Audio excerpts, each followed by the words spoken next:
Hola, hola, buenas tardes. Probando, probando, dejamos de probar. Es un gusto estar el día de hoy. La carpa quemarropa. 7 de la tarde, 36 edición de la Semana Negra. Y hay citas que de pronto se aplazan. Imanol Canellada debió de haber llegado, aterrizado, debió de haber nadado hasta Gijón desde hace un chingo de tiempo. Y hasta el 2023 tenemos el gusto de que Imanol esté con nosotros.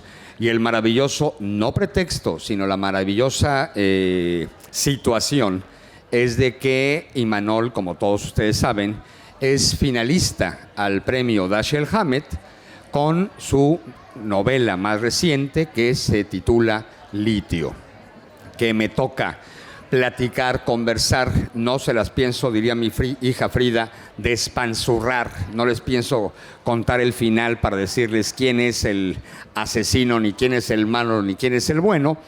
Simplemente quiero plantearles que es una novela que me encanta cómo los personajes te van atrapando. Si algo que me gusta de la obra literaria de Imanol es esta capacidad narrativa, en Litio lo que me cautivó fue la creación de los personajes y los diversos escenarios, desde la embajadora, los empresarios mineros, los luchadores sociales en México. No me hizo gracia a nivel de producción editorial la contraportada, ¿no? Que no dice mayor cosa: corrupción, crimen organizado, mineras, impunidad, explotación, soborno. Me parece una mamada porque creo que no está capturando, contagiando, contándonos el espíritu de lo que es esta gran novela. Ahí habría que hablar con nuestros amigos de Planeta México, que creo que la cagaron, y lo estoy diciendo públicamente y no tengo pelos en la lengua, no pasa nada. Que además son mis editores también, pero bueno, saben, siempre han sabido lo que pienso, ¿no? Porque de pronto creo que evidentemente una novela entra en primera instancia por la portada, pero como lectores, en segunda impronta, vamos a la cuarta de forros a ver qué nos cautiva, qué nos enamora, qué nos apasiona, y de pronto esta enumeración de ridiculeces de lo que sabríamos que puede suceder en México no nos está invitando. Por eso mi labor es plantearles que se trata de un trabajo literario maravillosamente organizado, donde los personajes se quedan a convivir con uno, tanto los malos como los buenos, los grises como los blancos, los amarillos como los rosados, y que evidentemente nos plantea esta escenografía de corrupción, de crimen organizado y demás anecdotario narrativo que sucede en nuestro país, México, del cual se acostumbra erróneamente decir que somos un país surrealista. Yo siempre he dicho que ni madres, el surrealismo es un arte, una estética maravillosa como para compararlo con las chingaderas que pasan en México. Siempre he dicho que de pronto México sería tragicómico y no surrealista. Y sin lugar a dudas, un español mexicano que ha logrado descifrar la realidad de mi país, que es Imanol, y que sabe perfectamente combinar lo que siempre he dicho. En México el problema de los narradores es que de pronto pareciera que la realidad pretende subordinar a la ficción, e Imanol sabe equilibrar que la realidad no nos chingue la ficción y que ninguno de los dos elementos termine subordinando al otro. Recomiendo ampliamente Litio, no sé si vaya o no a ser proclamado el día de mañana ganador del premio Dashiell Hammett, pero de que estamos ante una gran novela, lo estamos. Y creo que al que vienen a escuchar es a Imanol y no este güey que está tirando rollo. Gracias.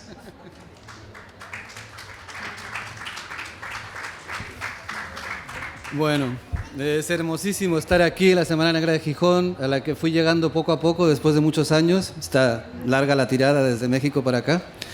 Y además estar con mi gran amigo Fritz, al que quiero muchísimo, compañero de batallas, de amarguras y también de muchas alegrías, ¿verdad? Bueno, y Litio...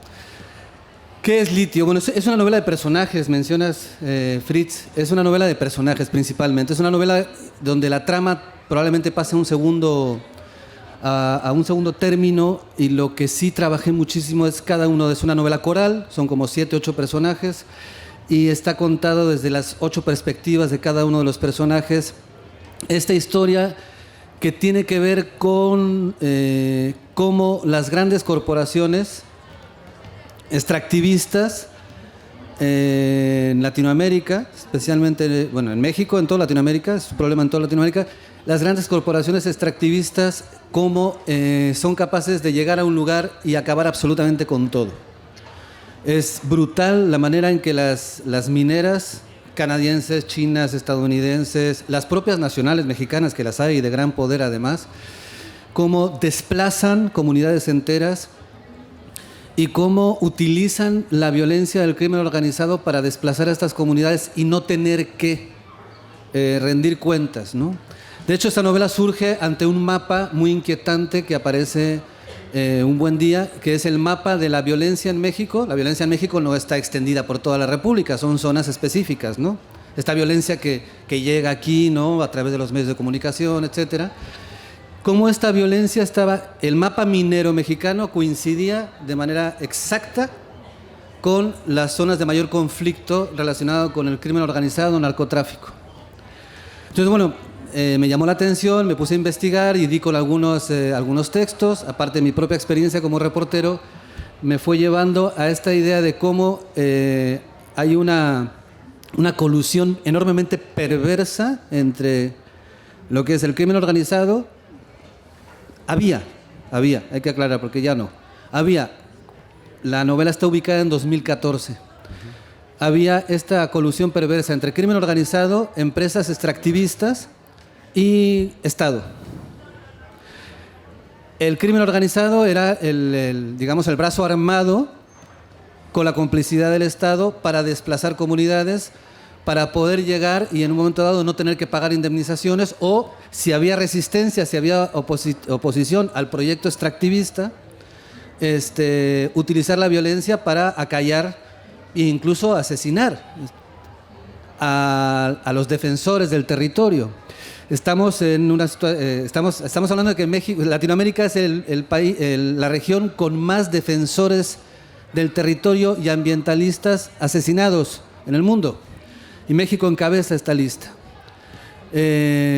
Bueno, de ahí surge esta novela, ¿no? De cómo en un despacho en Toronto o en Londres se toma una decisión y esa decisión va atravesando diferentes capas y va involucrando a diferentes personas para que un grupo, en este caso un grupo de personas que viven en la Sierra de Sonora, que tienen toda su vida viviendo ahí, generación tras generación, que se dedican a la agricultura, que se dedican a la ganadería, de pronto son atravesadas por esta decisión al grado de que tienen que o bien o bien enfrentar esta amenaza a riesgo de perder la vida o huir, ¿no? No les cuento más tampoco, pero básicamente esto es un poco la novela.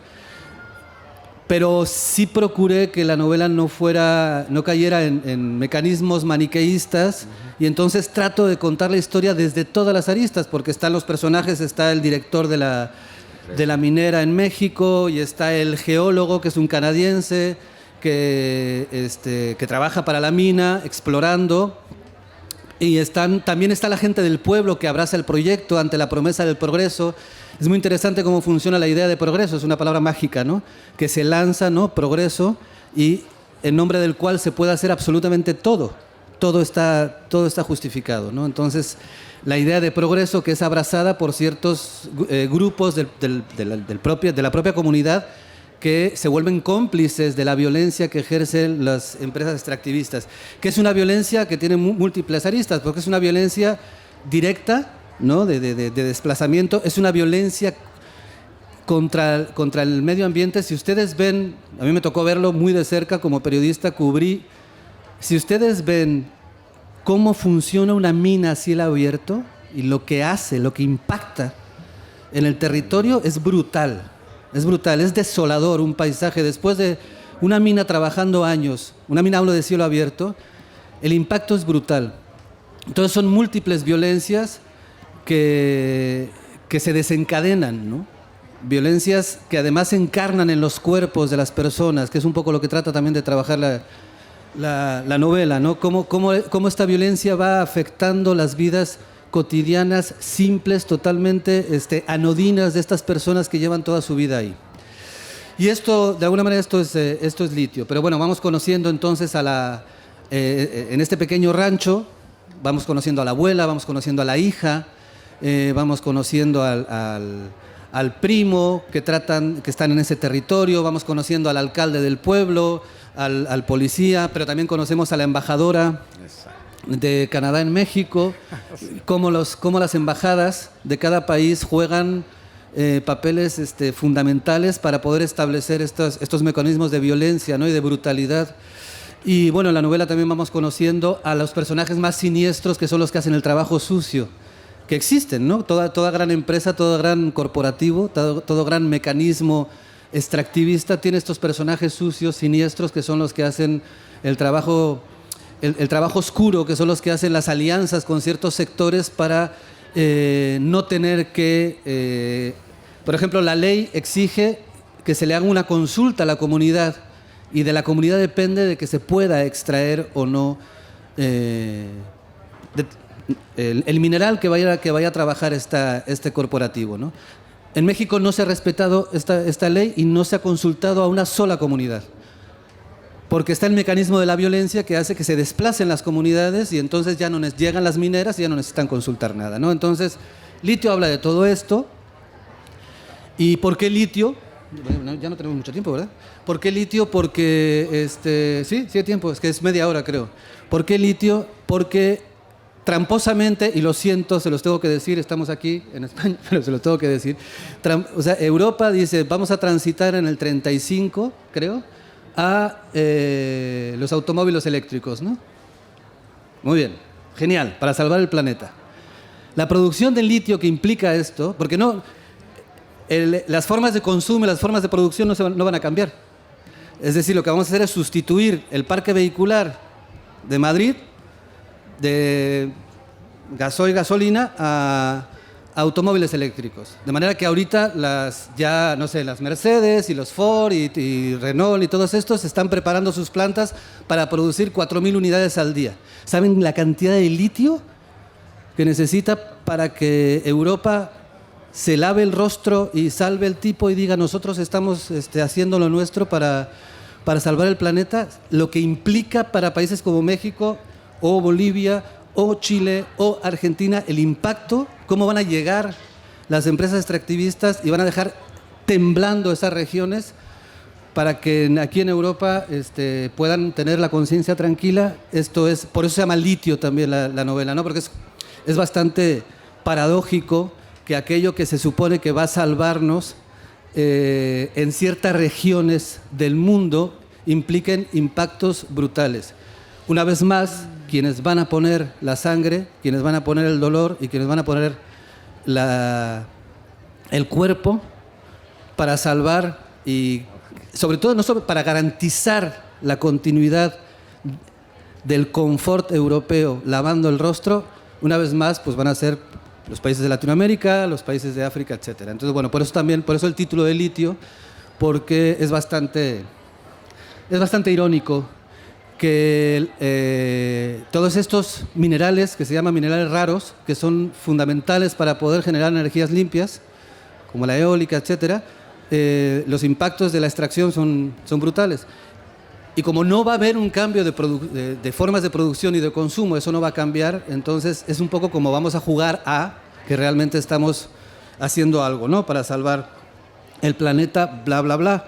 Entonces, bueno, la novela no habla de todo esto directamente, pero sí tiene que ver con cómo estas políticas y estos juegos que se dan a alto nivel encarnan en los cuerpos de seres, de individuos anónimos que tienen viviendo toda su vida en un lugar.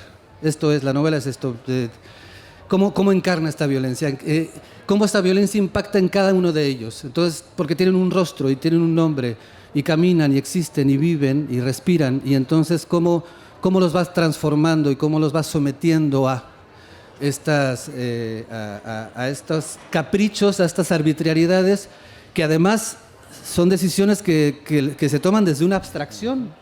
La abstracción corporativa es brutal porque no tienen rostro. No tienen rostro, son corporaciones que además tienen capital, ¿no? Capital chino, capital inglés, capital canadiense, y que no tienen una cara, ¿no? Que desconocen totalmente. Cuando toman esas decisiones desconocen la violencia que hay. Hace poco leía cómo hay una persecución ahora muy seria contra mineros ilegales en Colombia, ¿no? De Brasil, que se pasan a Colombia para extraer oro de manera ilegal, y la persecución es implacable porque es ilegal, ¿no? Y los acusan de utilizar técnicas que dañan el medio ambiente. Y dice, sí, es cierto, es verdad. Pero ¿y los otros? Son igual de delincuentes y no solamente no los tocan, o sea, les abren las puertas de los países con el pretexto de que nos traen progreso, nos traen desarrollo, nos traen riqueza económica, etcétera, etcétera, ¿no? Entonces, bueno, son delincuentes de cuello blanco totalmente amparados en gobiernos corruptos, en leyes muy frágiles y en poblaciones indefensas, sometidas a violencias corporativas disfrazadas muchas veces de violencia del narcotráfico. Y bueno, de alguna manera, por si están interesados, Litio, que es una novela, no es un reportaje, todo esto está tratado desde la perspectiva de la ficción, con personajes de ficción, con mecanismos propios de la novela, pues creo que en Litio encontramos un poco todo esto. Y bueno, y más cosas, porque también es una novela que tiene que ver con la solidaridad, que tiene que ver con la idea de comunidad, de defensa, ¿no? De crear mecanismos.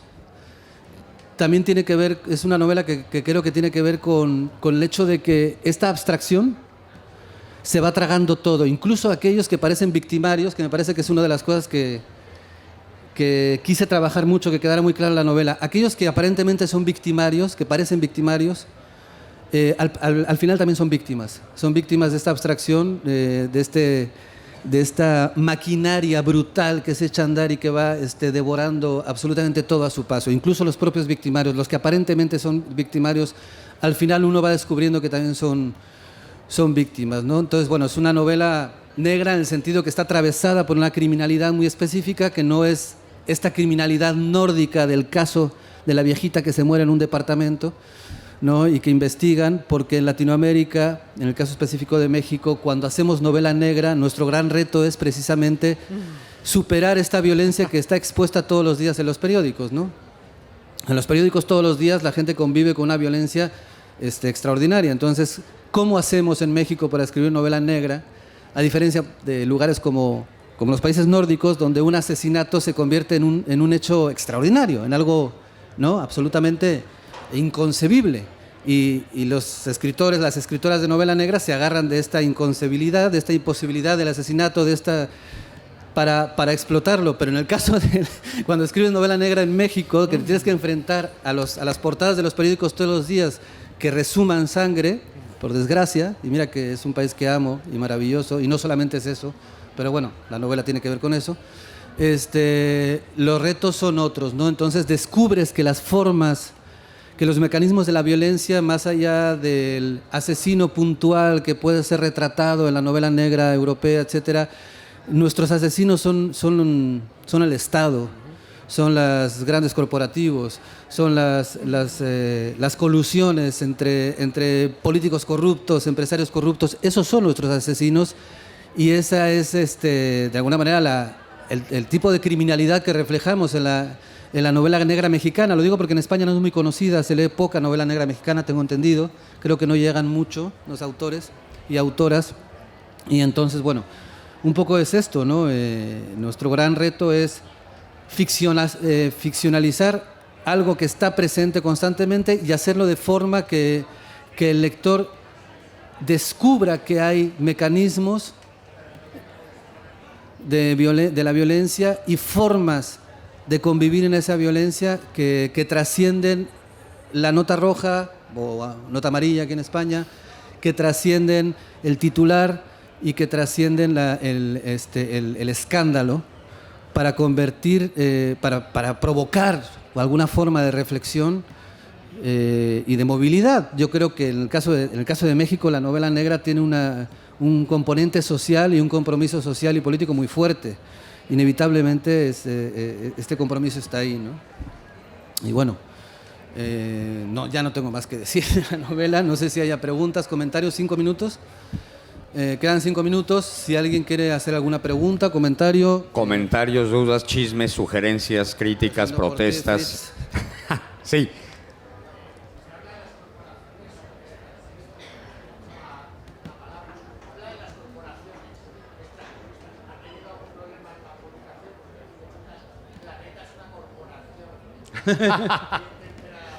Sí, de hecho Planeta es una corporación y se convierte y se comporta como tal. De pronto es difícil manejar estas contradicciones, ¿no? Pero bueno, problemas en sí. He tenido problemas en México haciendo periodismo, haciendo ficción. No les interesa la ficción, es algo que no les inquieta, ¿no? Cuando trabajas novela, en general te dejan tranquilo. Haciendo periodismo sí he tenido alguna vez algún problema, sí he tenido experiencias, alguna experiencia límite, pero haciendo ficción realmente no. Y en cuanto a lo otro que mencionas, Planeta es una corporación, en efecto es una corporación, y no sabes qué difícil es manejar esas contradicciones, porque al final también hay un cierto nivel de extractivismo en lo que nos hacen a nosotros los autores latinoamericanos, ¿no? Un corporativo como Planeta. Son modelos de explotación muy parecidas. Entonces entras en una contradicción total y absoluta que...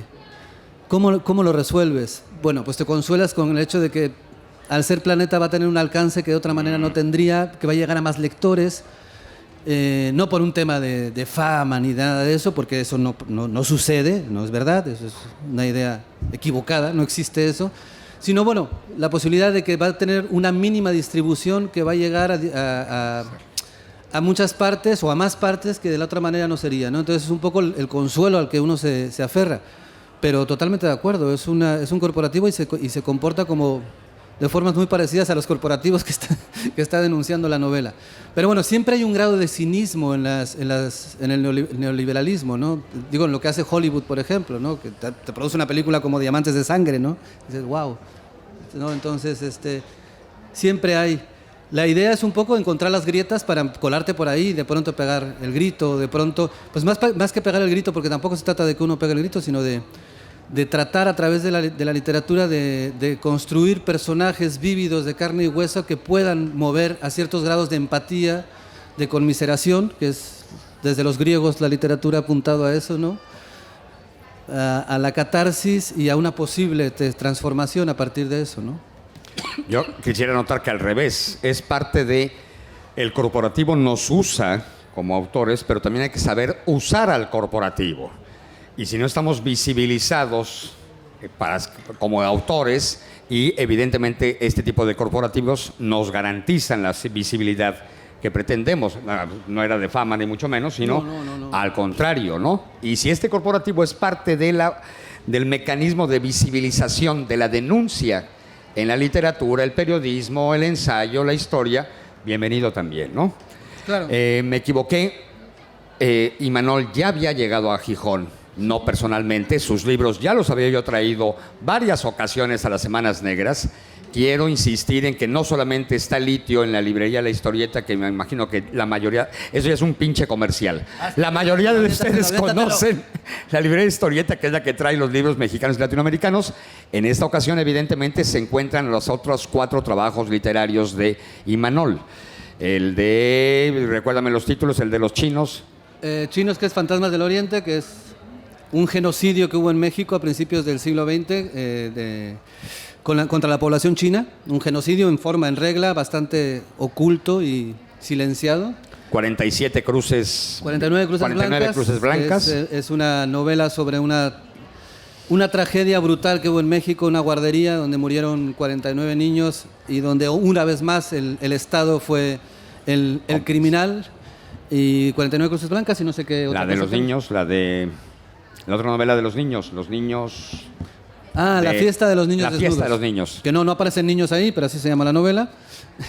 Que tiene que ver sobre las marginalidades, sobre cómo existir al margen del mundo, ¿no? Esa novela tiene que ver con eso, con Y las la del Fondo de marginalidades. Cultura Económica, el trabajo. ¿Cuál? El libro de cuentos del Fondo El libro de de Cultura. cuentos Itinerario del Abismo, que es un libro de cuentos. Ah, pues qué maravilla, tienes todo. 4 libros más, además Fritz- de litio. Fritz es un clásico de la Semana Negra, Bueno. ¿no? Algunas ediciones de la Semana Negra hemos estado presentes. Tú estás 32 aquí. nada más. Tú llegaste antes. Ah, no, bueno, Yo llegué 92. después, tú llegaste antes.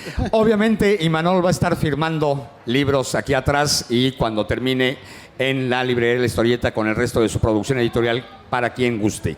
Gracias.